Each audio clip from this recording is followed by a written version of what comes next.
Bien, hablemos sobre el espacio público, el paisajismo en el entorno urbano. Lo que vamos a ver aquí es ese concepto de espacio público, cómo ha ido cambiando en el tiempo, y qué es el espacio hoy en día y qué fue anteriormente el espacio público. Vamos a hablar de diversas teorías, diversas situaciones en diferentes tiempos.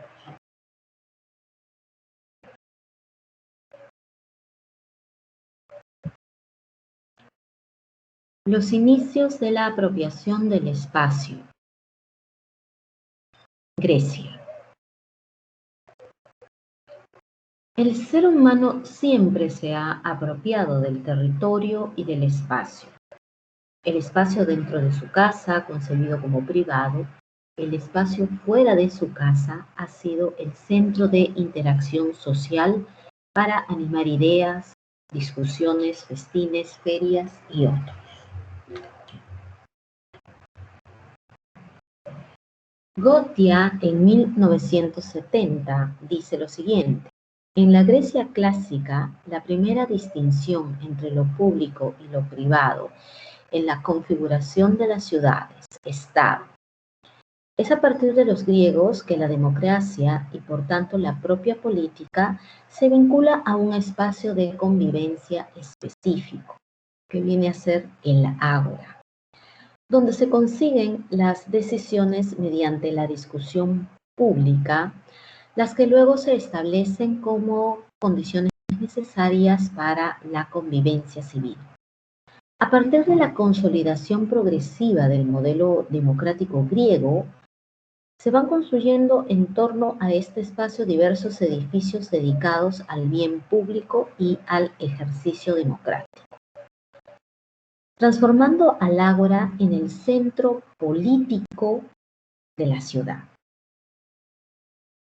La concepción griega acerca de lo privado, lo público y lo político concibe lo público como lo propiamente político, es decir, la expresión del hombre libre que alcanza su trascendencia histórica a través de su expresión en un lugar común.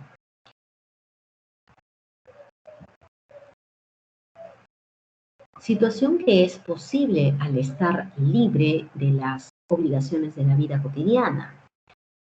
En tanto, lo privado corresponde a los bienes, cosas, animales y personas de un dueño, y por lo tanto se encuentran privados de derechos políticos, o sea, los esclavos, en otras palabras.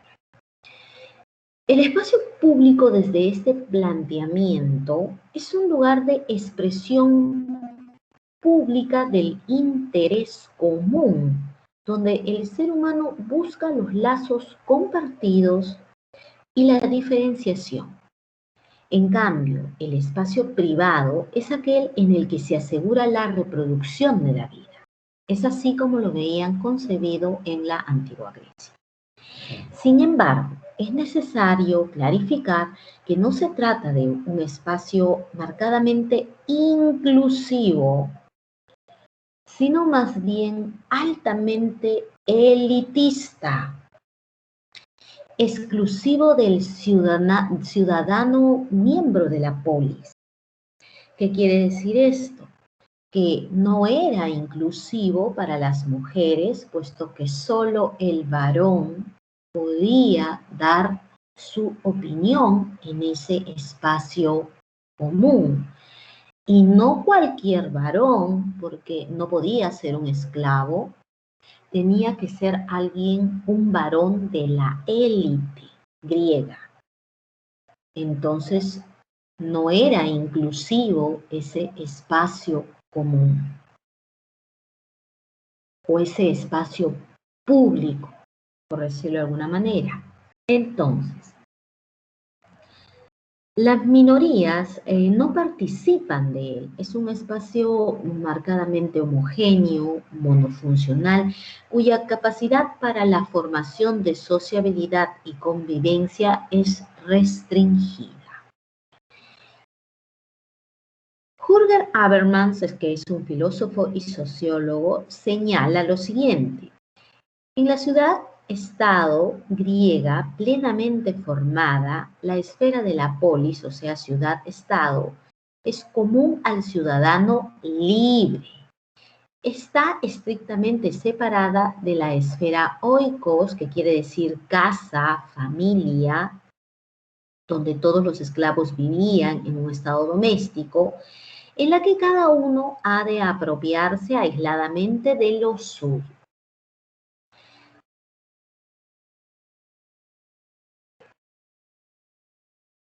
Entonces, los inicios de la apropiación del espacio griego nos da a entender la apropiación de un espacio en donde existe una democracia, donde existe una discusión pública, en donde Grecia se distribuyen los edificios en torno al ágora, que es este espacio común o este espacio público. Lo público es considerado como lo propiamente político, porque en este espacio llamado ágora se hablaban de situaciones netamente de política. Allí daban a conocer si iban a combatir con alguien, con algún otro pueblo o no, si iban a defender su demarcación o su espacio, ¿no? O si, algún asunto de política de Estado. Entonces, la gente que opinaba ahí eran solo varones, solo los ciudadanos griegos, no podía ser cualquier otro varón, no, no era para las mujeres, definitivamente no era inclusivo en ese aspecto. Y era solamente los varones de élite, o sea, los que tenían cierto poder. Entonces aquí les muestro unas fotografías en las cuales ustedes pueden ver representaciones del ágora, como la que está aquí, ya personas aquí discutiendo, como ustedes pueden observar, todos son varones. Aquí tienen otra imagen de más o menos cómo se podía ver el ágora, ¿no? Que es un espacio abierto y que era flanqueado por diferentes edificaciones.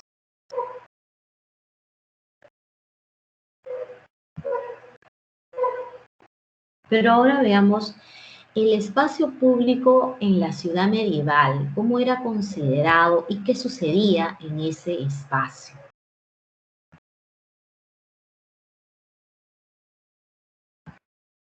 A diferencia del ágora, la plaza pública medieval no posee un marco arquitectónico que separa el espacio público de los barrios residenciales, las calles que se ligan directamente con ellas y las propias construcciones marcan sus límites. En general, en la Edad Media se desarrollan grandes proyectos arquitectónicos asociados al imperio y a la iglesia-estado. Ahí cambió la situación, ahora influye mucho la iglesia. Se dan en paralelo la construcción de las grandes catedrales góticas y la construcción de una metafísica de la creación en el terreno de la filosofía y la teología.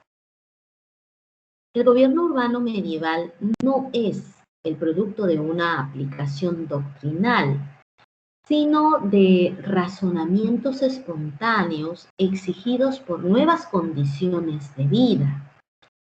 Se expresarán más los papeles y atributos distintivos de las personas y sus oficios. De ahí es que aparecieron los famosos gremios, generándose nuevas estructuras de gobierno que desde esta visión darán paso al Renacimiento más adelante. El componente más característico de la morfología de la ciudad son sus murallas de protección.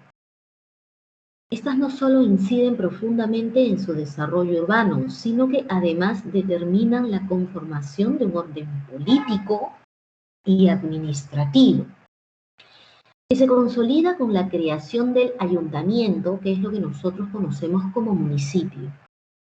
Dos aspectos que marcan el desarrollo urbanístico y ciudadano de la ciudad, con el derecho a vender y comprar libremente el suelo urbano, lo que propicia un tipo de edificación autónoma y favorece el desarrollo mercantil y el derecho a la ciudadanía para los habitantes de la ciudad. O sea, ya no es que seas de la élite, de alguna manera, por el hecho de vivir allí, ya eres un ciudadano y formas parte de esa ciudad. Fenómeno que rompe con el derecho señorial y propicia la generación de un lazo más comunitario. Entonces, nosotros en el espacio público, lo que tenemos que entender del espacio público en la Edad Media es que hay una separación de los espacios públicos, de los barrios, la vivienda, se liga directamente con la calle. Antiguamente no se daba de esa manera, ¿no? Ahora, como que se le da cierta importancia a la calle, porque de alguna manera, tal como ustedes pueden ver en esta imagen, estoy marcando, la calle se convierte en ese centro de venta, ¿no? Que abrías tu ventana y podías vender algo. Y estabas dentro de tu vivienda, ¿no? Podías hacer algún trabajo de costura, la venta de, no sé, algunos perfumes, de algunos abarrotes, telas, ¿no? Algo que se necesite. Entonces, era la manera, se había entendido como que la calle era ese lugar de movimiento, lo cual te creaba cierto mercantilismo también. Y el hecho de formar parte de ese espacio que era amurallado, de por sí ya te convertía en un ciudadano. Entonces ya no necesariamente tenías que ser rico para ser considerado ciudadano. Pero de alguna manera esto lo que conlleva es a que la gente de bajos recursos puedan crear estos gremios que existieron, ya como gremios, no sé, de los carpinteros, de los zapateros, de los sastres, estos gremios, y ellos podían formarse entre grupos formando el gremio y ser alguien, ¿no? Tener un representante que pueda hablar por ellos. Y todo eso se hizo mediante la calle. Allí tomó en cuenta la calle. Es muy diferente en el caso de la Grecia antigua, en el que quien toma el poderío del espacio público importante era el ágora. Aquí no era un ágora, ni tampoco era el atrio de la iglesia, era la calle. La calle era lo que le daba la vida a este espacio porque era público. La iglesia no lo era. ¿Por qué razón? Y les explico. Porque era algo dominado. Tú no podías ir a la iglesia a expresar una opinión. Era simplemente para escuchar la palabra de Dios y era el dominio en sí. Entonces, no era algo público, tú no expresabas ahí algo, no podías dar ningún pensamiento ni nada parecido. Pero en la calle sí, expresabas tu cultura, expresabas tu arte, expresabas alguna actividad. Entonces, era totalmente distinto. Entonces, esta separación de los espacios públicos, de los barrios, la vivienda, se va ligando directamente con la calle. La calle es como lugar para los nuevos oficios. En la muralla de protección determina, tal como ustedes observan aquí, esta imagen, la muralla de protección determina la conformación de un orden político y administrativo que se consolida con la creación del ayuntamiento, lo que nosotros conocemos como municipio. Entonces, ya de por sí, la ciudad ya iba teniendo cierta infraestructura administrativa. En la Edad Media ya se dio eso. En cambio, en la Grecia antigua no existía un municipio ni algo parecido como tal. Era monárquico, sí, existía la monarquía, pero no existía un elemento como para el bien público que lo administrara. Eso no existía. Pero en la Edad Media sí. Allí apareció el municipio o ayuntamiento. El derecho a vender y comprar libremente el suelo urbano, eso era algo que no se daba en la Grecia antigua. Los esclavos o gente que de alguna manera intentaba tener un espacio no podían comprarlo. Ya, en cambio, en la Edad Media tenías el derecho a vender y comprar libremente el suelo urbano, propiciando edificaciones autónomas. Esto, el hecho de estar encerrados, comandados por un ayuntamiento, hace que se creen justamente estas calles, como ustedes pueden observar en esta otra imagen que está acá, en donde ustedes ven que el espacio público es lo que está pintado de negro, que vienen a ser las calles, y el espacio privado vienen a ser las viviendas y o edificios que existían. El hecho de tener murallas le dio también como un lazo de entender que ahí están seguros y tener un lazo comunitario, la comunidad. De ahí viene esa palabra comuna.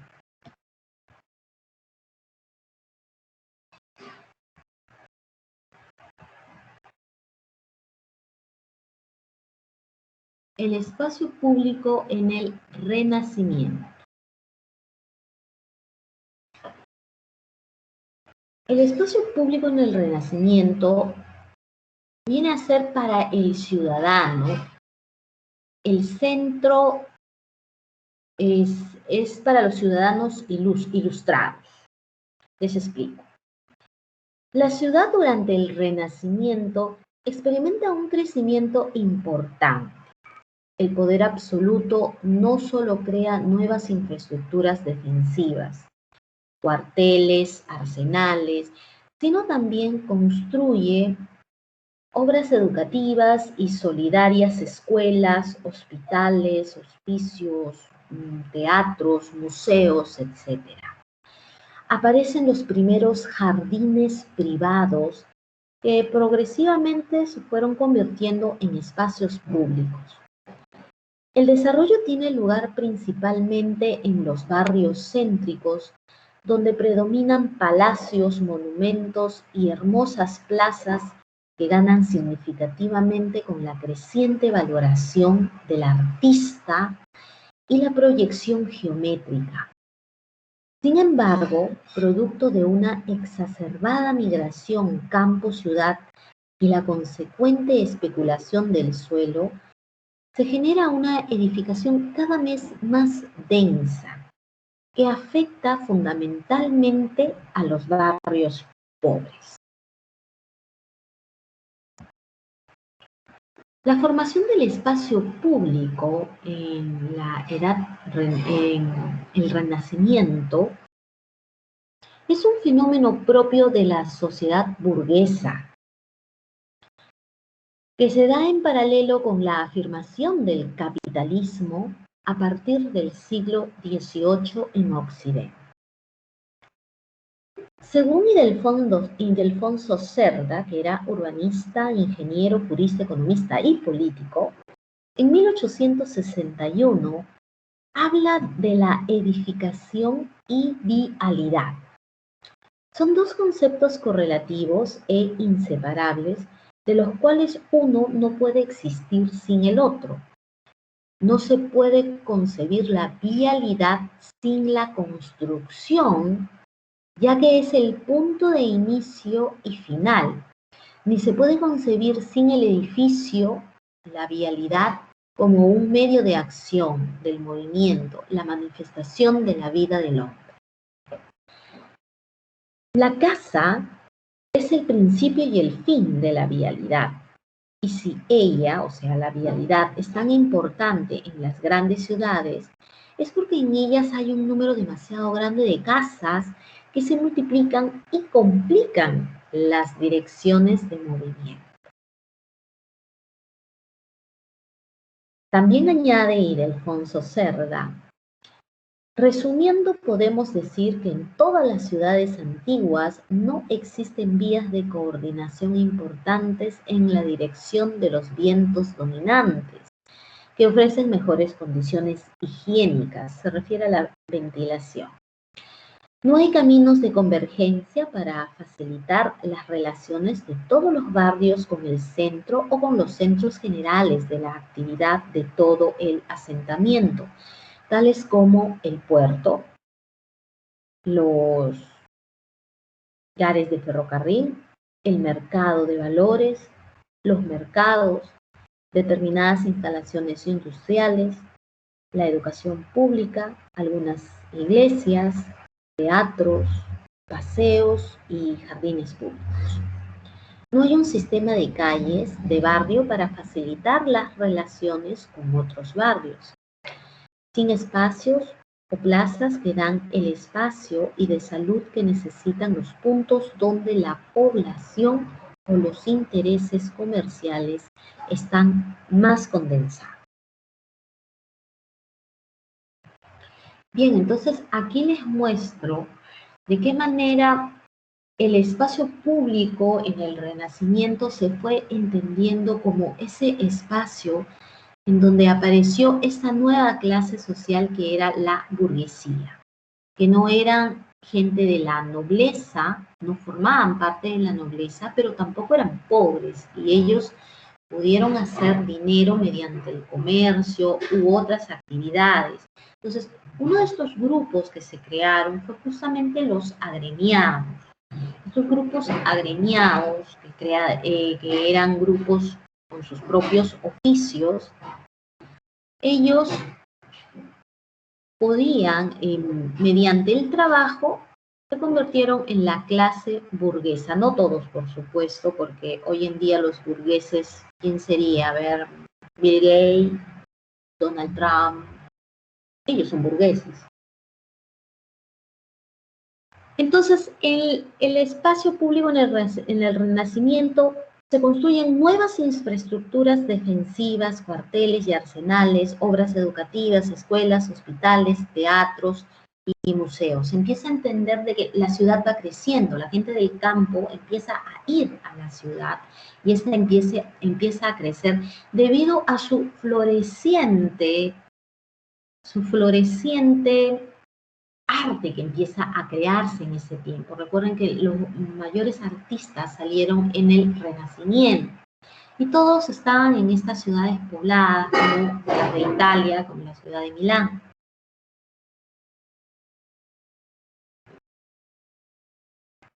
Aparecen los primeros jardines privados, que estos formaban parte de los castillos, en algunos casos, o de viviendas de gente importante, que eran de grandes extensiones, jardines relativamente grandes, que después se fueron convirtiendo en espacios públicos para todos los ciudadanos.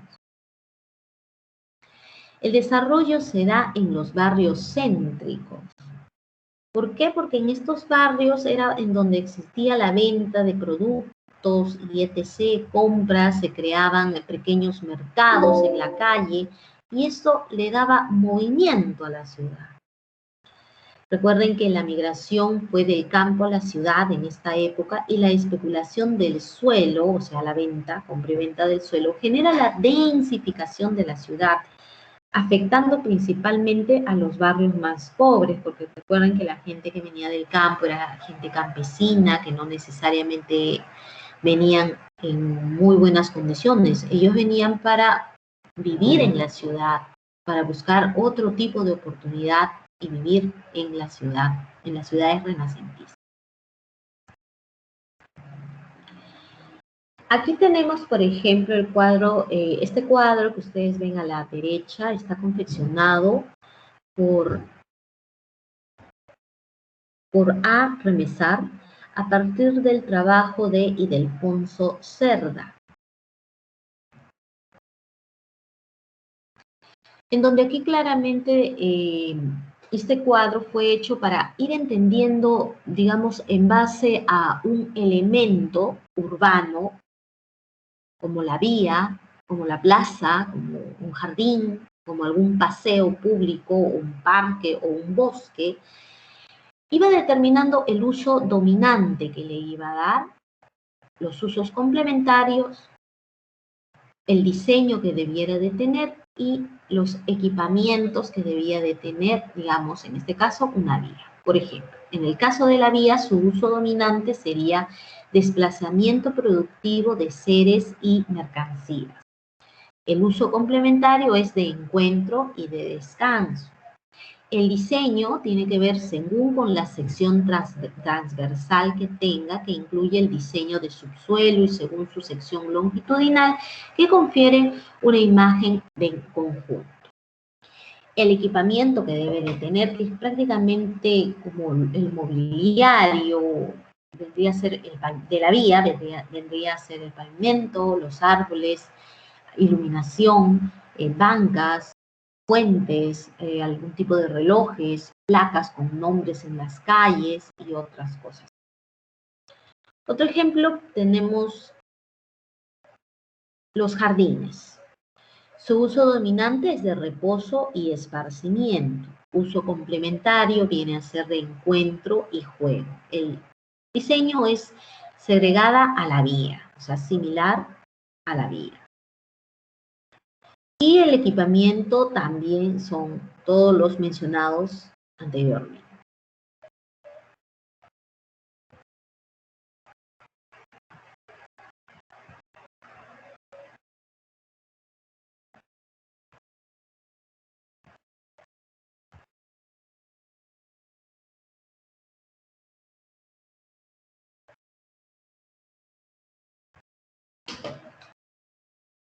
El espacio público después de la Revolución Industrial. Repito, el espacio público después de la Revolución Industrial.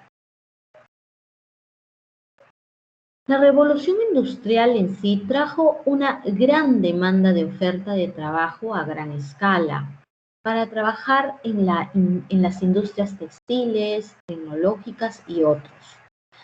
Apareció el trabajador asalariado, ocasionando el crecimiento acelerado de la ciudad. Este hecho originó el hacinamiento de la población porque vivían en espacios muy reducidos y compartían habitación con otras personas en un estado insalubre. Por tanto, se recurren a una metáfora médica para transformar las ciudades. A ver, el hecho de que había venido mucha gente del campo con la ilusión de conseguir un trabajo asalariado y dejar el campo para vivir en la ciudad. Esta revolución industrial que se dio en 1850 aproximadamente en Inglaterra, porque fue ahí donde empezó. Esto trajo consigo una serie de problemas urbanísticos y de higiene y salubridad. De ahí es que proceden estos movimientos higienistas. Les explico. En este apogeo de la revolución industrial, la gente de estos nuevos trabajadores no tenían dónde vivir. Entonces, estas empresas crearon tipos de vivienda, ¿ya?, en las cuales metían a varias personas en ellas para que viviesen ahí. Entonces, prácticamente vivían con un solo baño 10 a 20 personas. Un solo baño. Entonces, eso es algo difícil de que se pueda mantener en buenas condiciones higiénicas.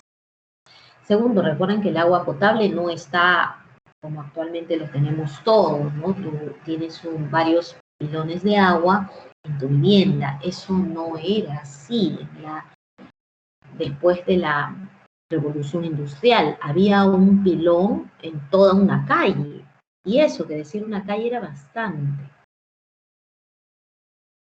Además, las viviendas no gozaban de la ventilación y del asoleamiento apropiado. Entonces, se pueden imaginar viviendo 20 personas en una sola vivienda, en una sola habitación relativamente grande, con un solo baño y una sola ventana pequeña. Es algo insalubre. Esto trajo consigo muchos problemas epidémicos en Inglaterra, enfermedades y etc. Debido a esta revolución industrial, trajo una gran demanda de oferta de trabajo a gran escala para trabajar en la industria textil y otros. Por tanto, apareció el trabajador asalariado, ocasionando el crecimiento acelerado de las ciudades. Este hecho originó el hacinamiento de la población porque vivían en espacios muy reducidos, compartiendo habitación con otras personas en un estado insalubre. Por tanto, se recurre a una metáfora médica para transformar las ciudades, apelando a cuestiones sanitarias, de orden social y de seguridad, con medidas tales como sacarlos cementerios fuera de la ciudad. Otra medida es la creación de nuevas plazas para conseguir ventilación y asoleamiento, ¿no? Porque las plazas son lugares donde vas a tener arborización y vegetación, va a ser amplio, va a poder correr el viento, ¿no? Y por consiguiente la gente también va a poder asistir a estos espacios abiertos, que son los espacios públicos. La reorganización de los mercados, eso fue también un cambio que se hizo, ¿no? La instalación de fuentes de agua y la segregación de las calles para el tránsito de carruajes y peatones. Para esta época, Pierre Paté, en París, en el año de 1765, hizo las propuestas anteriormente mencionadas. Ojo que lo hizo un francés, ¿eh? El interés de las autoridades por utilizar la prensa de acuerdo con los objetivos de la administración para dar a conocer órdenes y disposiciones. Se convirtieron los destinatarios propiamente por vez primera en público. Claro está, en este público no es el del hombre común, de los de los barrios bajos, sino el de un grupo social ilustrado, de una nueva capa burguesa, funcionarios gubernamentales, médicos, juristas, curas, oficiales. Recuerden que la universidad allí iba el que podía pagarla. Y las universidades eran muy pocas y caras. Una persona de bajos recursos no podía acceder a la universidad. La gran mayoría de estas personas que venían para trabajar en estas industrias era gente analfabeta que no sabía leer o escribir. Entonces aclaremos algo aquí. ¿Qué nos quiere decir todo esto? Que en ese entonces el que podía dar una opinión era una persona ilustrada. No era cualquier hombre. Y por cierto, tampoco se les permitía a las mujeres, menos importancia se les daba a las mujeres, pero aún así ya en esa época se intentaba, o un poco después se intentaba que la mujer tuviera derecho al voto. Ya empezaron los indicios, para no dejar atrás a las señoritas. Entonces, claro está que el público no es el hombre común de los barrios bajos, sino de un grupo social ilustrado, de una nueva capa burguesa, funcionarios gubernamentales, médicos, juristas.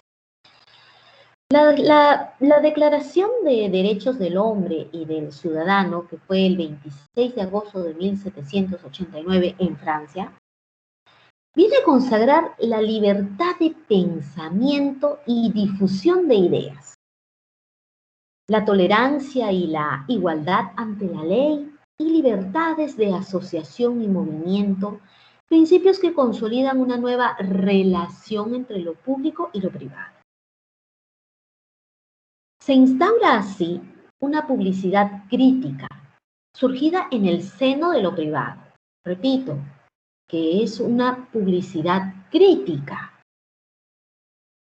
donde se supone que es una crítica objetiva, surgida en el seno de lo privado, que somete a juicio permanentemente el quehacer estatal. Se conforma lo que se conocerá posteriormente como una sociedad civil. Eran los indicios de lo que nosotros hoy conocemos como la sociedad civil. Es a partir de este marco que se articula la propuesta de Habermas de la esfera pública burguesa, cuyo principio crítico es la publicidad. Es decir, las opiniones personales de individuos privados podían desarrollarse en el medio de una opinión pública a través de un proceso de debate racional, crítico, objetivo, abierto a todos y libre de dominación. Esta propuesta de Habermas es el valor crítico de la publicidad, opera como principio normativo para la constitución de una democracia deliberativa. Esta idea de un espacio deliberativo refuerza la noción de un espacio público, en el que los sujetos comparten y dialogan cara a cara en un contexto de igualdad. La prensa y los medios de comunicación aportan los contenidos y estimulan la conversación burguesa. La forma de organización de la ciudad cambia radicalmente durante el siglo XIX. Se elimina la circulación difusa, propiciando el control selectivo y disciplinar del habitante urbano. ¿Qué quiere decir? Que las calles ya no podían ser sinuosas. Se empezó a entender de que las calles tenían que ser más rectas, de rápido acceso. Las ciudades industriales de fines del siglo XVIII y principios del siglo XIX se ven marcadas por las transformaciones tecnológicas asociadas al desarrollo industrial y la nueva relación entre el Estado y los privados. Eugene George Haussmann, en París, entrega el modelo funcional para reformar la ciudad europea. Se lleva a cabo grandes instalaciones y servicios como el alcantarillado, porque recuerden que la gente botaba sus desperdicios fisiológicos a la calle, pero ya para ese entonces se entendió que tenía que instalarse alcantarillado, red hidráulica, porque solamente habían pilones cada 2 o 3 calles, encontrabas un pilón y tenías que ir con tus baldes a recoger agua. Alumbrado a gas, transporte público, escuelas, hospitales, mercados y más partes. La red viaria o vial es modificada construyéndose nuevas calles, pero anchas y rectas, desapareciendo los barrios pobres y el entramado de callejuelas para favorecer el movimiento policial. Las intervenciones de Haussmann no solo modificarán el entorno físico de la ciudad, sino también afectaron directamente su forma de gestión. Para Delfante opina que en el siglo XIX marca un quiebre con la concepción tradicional de la ciudad. El marco ya no es el valor arquitectónico del espacio, sino la organización urbana como conjunto, determinada por las relaciones sociales y económicas. En la segunda mitad del siglo XIX y la primera del siglo XX, se producen los grandes y radicales enfrentamientos de clase. Se pasa a la sociedad de masas y a la cultura tecnológica. Por tanto, la noción de opinión pública empieza a cambiar de sentido. Ya no se trata del concepto normativo de una opinión formada con la razón, ¿verdad?, sino más bien se refiere a una masa segmentada de opiniones totalmente particulares en la que se expresan intereses divididos y hasta conflictivos. Se pasa de una sociedad de masas a una sociedad de medios que configuran una nueva noción del espacio público. Entonces, a inicios de la época de la Revolución Industrial, empezó a entenderse el espacio público que era un espacio para dar opiniones, pero seguimos con las opiniones de los varones, pero los varones ilustrados, no era cualquier varón, sino era un varón ilustrado. No necesariamente tenías que formar parte de la nobleza, sino que tenías que ser un hombre ilustrado. Entonces, estos trabajadores que ustedes ven aquí, no podían opinar, porque para variar eran niños, no era delictivo en esa época, no había normas que exigía de que los niños no trabajen, ni nada parecido, ¿no? Entonces estos trabajadores asalariados que ustedes observan en las imágenes que les voy mostrando, ellos, si es que no eran personas ilustradas, no podían opinar, a pesar de ser varones. Pero las cosas van cambiando. Eso fue el inicio de la revolución industrial, en donde se realizan formas en la ciudad de orden sanitario, ¿no? Porque la revolución industrial trajo muchos problemas sanitarios a la ciudad.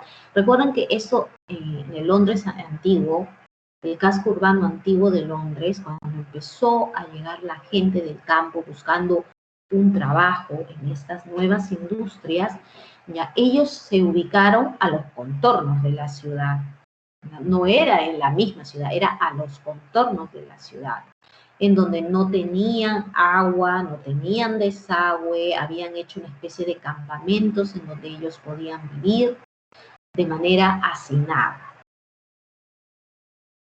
Todos estos problemas trajo las nuevas ideas de higienismo. Para los interesados pueden buscar movimiento higienista y les va a salir todo con referencia a las nuevas construcciones que se hicieron después de la revolución industrial, en donde se empezó a tener en cuenta de que era importante para las ciudades los parques, las áreas verdes, los espacios públicos, los paseos. Entonces aquí se empieza a retirar los cementerios, porque antes los cementerios estaban dentro de la ciudad, y se entiende que los cementerios deben de estar fuera o alejados de la ciudad. Empiezan a instalarse fuentes de agua, en un inicio fuentes de agua, se crean nuevas plazas para la ventilación y el asoleamiento, reorganización de los mercados porque estaban hacinados o ya quedaron muy pequeños para la cantidad de gente que vivía en la ciudad. Ensanchamiento de las calles para que el tránsito de carruajes y peatones puedan trasladarse con más holgura. También tienen ustedes que tener en claro que la Declaración de Derechos del Hombre y del Ciudadano del 26 de agosto de 1789, que eso fue justamente después de la Revolución Francesa, porque esto fue hecho por los franceses, esta libertad de pensamiento y difusión de ideas, la tolerancia y la igualdad ante la ley y libertades de asociación y movimientos, también trajo como consecuencia que las mujeres formaran sus propios gremios y soliciten tener derecho a la votación. Pero eso fue todavía mucho después, pero fueron los inicios. Aparece también la sociedad civil, ¿no? Mediante el espacio público, como un contexto de igualdad. Allí todos eran iguales para opinar, pero eran iguales porque todos eran ilustrados. También se elimina la circulación difusa, no es igual como esta imagen, en donde ustedes tienen callecitas difusas, circundantes, ¿no? Eso ya totalmente se eliminó, se empezó a entender de que las calles debieran de ser rectas, ¿ya? Donde se propiciara un control selectivo y disciplinar del habitante urbano. También se desarrolló el plan urbano de Eugene George Haussmann, en donde trazó nuevas calles, nuevas arterias en los viejos barrios, en donde hay una homogeneidad estética, contextual, sistema verde para la ciudad, que son los parques, jardines, áreas verdes, sistema coherente de comunicación, un sistema más de los acueductos, ¿no? Que son alcantarillado, la recolección de la basura también formó parte de estos nuevos planes, y las normas urbanísticas de regulación formal.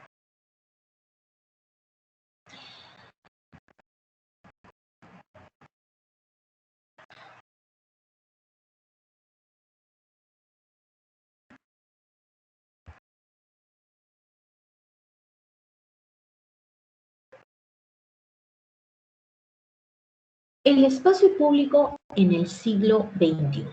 Ya estamos en la época de hoy en día. Ya hemos hablado qué significado tenía el espacio público en la Grecia antigua, también el espacio público en la Edad Media, en el Renacimiento y en el proceso, en la etapa de la Revolución Industrial. Y también vamos a hablar del espacio público en el siglo XXI.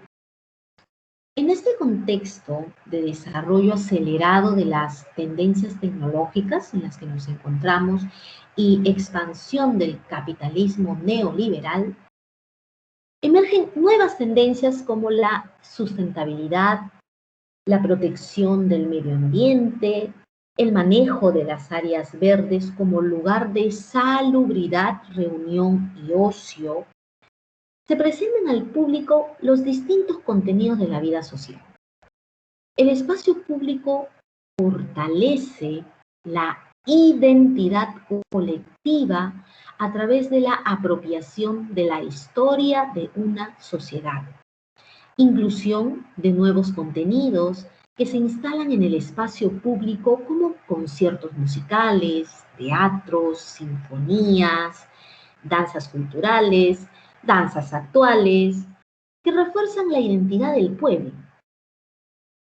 El espacio público no solo sirve como el lugar para expresar un pensamiento, sino para ofrecer un servicio público como los mercados, como los mercados artesanales, eventos gastronómicos, que identifican al ciudadano con su pasado y su presente cultural. Entonces, aquí ya no es una cuestión de políticas necesariamente, como se veía en el Renacimiento. Aquí ya no es el varón que puede dar su opinión y forma parte de una élite, como en la Edad Media. Aquí no es un lugar en donde podías opinar, pero con cierta objetividad y crítica, o simplemente por último dar tu opinión, ¿no? Pero aún así eras un varón porque a la mujer no se le permitía, como después de la Revolución Industrial. No, ya para el siglo XXI, que es en el que nos encontramos actualmente, se empieza a entender que el espacio público es este lugar de expresión en donde uno expresa su identidad cultural, que no necesariamente tiene que ser la antigua, sino también tu identidad cultural de hoy en día. Lo que hoy en día sucede en nuestra sociedad, en donde nuestros parques tienen wifi gratis, en donde en nuestros parques de pronto hay una feria del café, por ejemplo, en donde viene Café del Brae a exponer su producto, o vienen los dulces del norte a exponer sus productos, a venderlos, ¿no? O alguna simple feria itinerante de algunos comerciantes que se han unificado y simplemente se ubican por unas horas en algún espacio abierto y que es para todos y es público. Hoy en día se entiende que estos espacios públicos es donde hay un pensamiento un pensamiento donde todos somos iguales y todos tenemos el derecho de poder asistir a ese espacio. Es un espacio de expresión en donde nos brinda expresiones culturales, tanto antiguas como actuales. Un lugar en donde uno puede expresar su manera de pensar, expresarlo con bailes, con movimientos, expresarlo mediante tu cultura. Entonces aquí yo les muestro, ¿no?, el espacio público del siglo XXI, imágenes de parques como por ejemplo esta, imágenes de espacios, de áreas verdes, en donde la gente transita, donde la gente ociosea, ¿no?, descansa, donde se libera, ¿no?, de sus diferentes responsabilidades, en donde por un momento hace una actividad distinta que no necesariamente tiene que ver con el trabajo, en donde tú puedes transitar caminando, vas corriendo, lo utilizas para correr, para descansar, para reunirte con alguien, para entretenerte mirando algún pequeño concierto o algo que se da allí, en donde todos pueden asistir. No tiene que ser un lugar encerrado donde te piden un ticket, porque entonces ya no es espacio público, sino ya es una sala de concierto, que es distinto, ¿ya? Otra imagen aquí donde tú te entretienes, donde interactúas con la naturaleza, con las personas. Entonces es un espacio más comunitario, más para todos.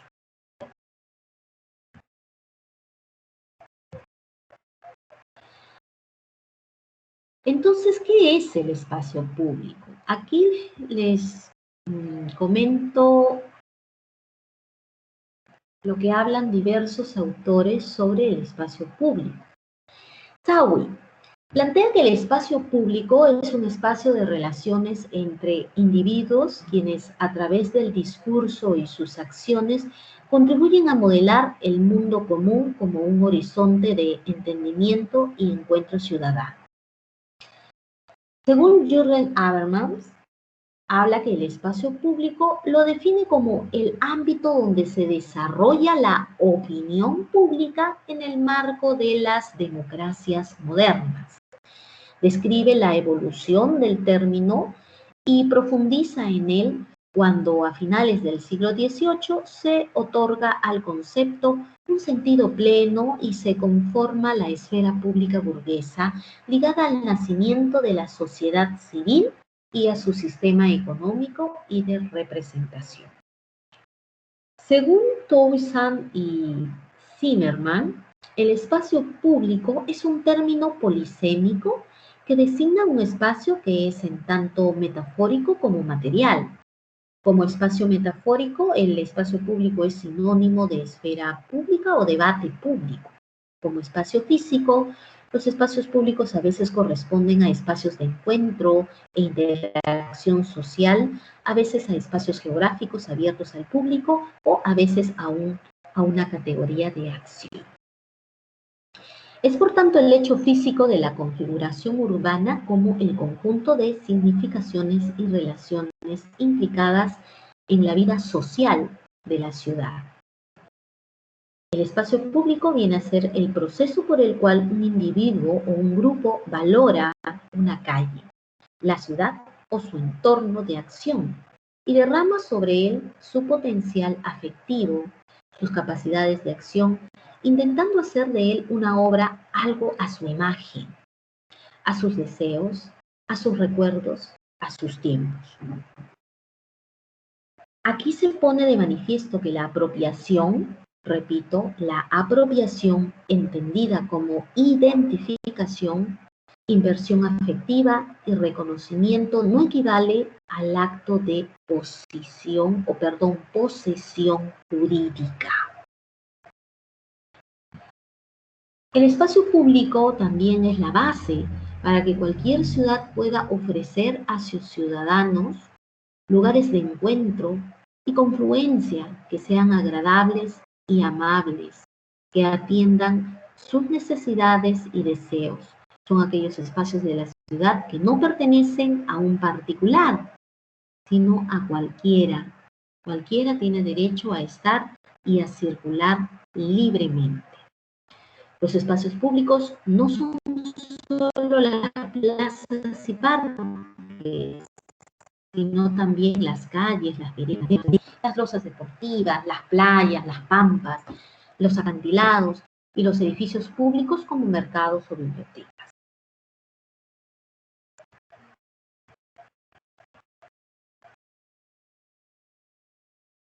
Bien, entonces aquí tienen una serie de imágenes en donde ustedes pueden observar, por ejemplo, acá esta imagen que estoy moviendo, que es un espacio público, es un lugar que está rodeado de edificios, ¿no?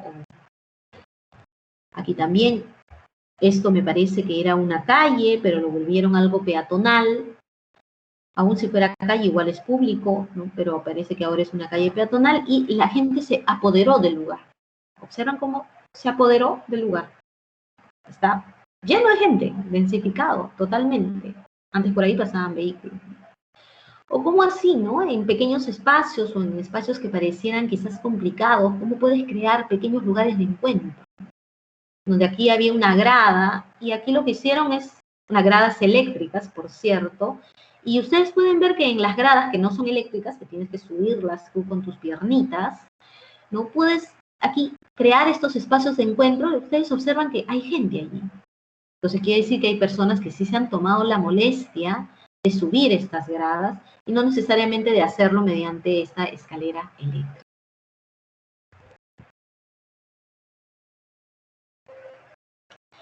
Entonces tenemos que entender que el espacio público es un lugar donde se atiende las necesidades del ciudadano, necesidades de ocio, de expresiones culturales, de confort, de soleamiento, de ventilación, y etc. Es un lugar de encuentro y confluencia agradable. Es la apropiación entendida como identificación. Un espacio público tiene que tener identificación. Si el diseño que hace la gente no se identifica, las personas no lo van a habitar. Y por consiguiente, las personas que lo van a ocupar lo van a maltratar. ¿Y qué es lo que hacemos? Ponemos una reja, que es lo que normalmente encontramos en pequeñas áreas verdes, en pequeños jardines, enrejados. Cuando ponen una reja es como decir, no puedes pasar, por mucho que exista una puerta abierta por ahí dando la vuelta. Ese es un grave error que cometemos principalmente en nuestro país. Bien, pero para que entendamos las dimensiones del espacio público,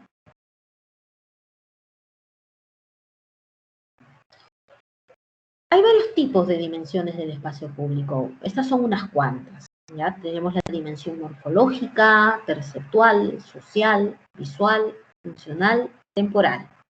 Este es un cuadro confeccionado por N. Ricard, en el año 2009, a partir del trabajo de Matthew Carmona y otros, en donde habla que la dimensión morfológica está definida por la configuración urbana de la arquitectura, por los usos de suelos, las volumetrías reglamentadas y la permeabilidad de las tramas urbanas. La dimensión perceptual está definida por la actividad humana que organiza, estructura, evalúa los estímulos que provienen del entorno construido, definida por el significado y el simbolismo otorgado al entorno construido, definida por el sentido del lugar. La dimensión social, definida por las relaciones entre espacio y sociedad, por las relaciones entre dominio público y esfera pública, por la noción del barrio, la noción de seguridad y la noción de accesibilidad. La dimensión visual, por las preferencias estéticas, por las cualidades estéticas de la ciudad, por dos ámbitos de intervención en el diseño de la ciudad, la arquitectura y la estructura y elementos del paisaje urbano. La dimensión funcional, definida por los usos de espacio público, por los aspectos de densidad y multifuncionalidad, definida también por el diseño del entorno y por el funcionamiento de toda la red urbana.